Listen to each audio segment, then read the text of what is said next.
নমস্কার, আমি রিপা। আপনারা দেখছেন রিপাস হেলদি টিপস, যেখানে আমরা আলোচনা করি মা ও শিশুর সুস্বাস্থ্য নিয়ে। আজকের ভিডিওর টপিক, গর্ভাবস্থায় পেঁপে খাওয়া যাবে কি? চলুন বিস্তারিত জেনে নিই।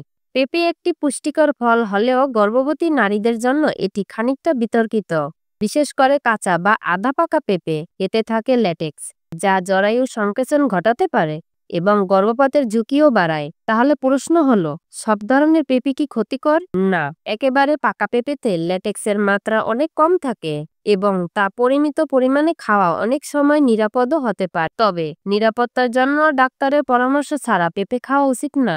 তাহলে কি করবেন গর্ভাবস্থায় নিরাপদ থাকতে?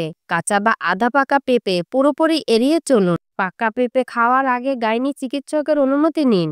সন্দেহ হলে বিকল্প ফল বেছে নিন, যেমন আম, কলা বা আপেল। তো মা হতে যাওয়া সকল নারীদের জন্য আমাদের পরামর্শ, নিজের ও সন্তানের সুস্থতার জন্য সবসময় সচেতন থাকুন। ভিডিওটি ভালো লাগলে লাইক দিন, কমেন্ট করুন।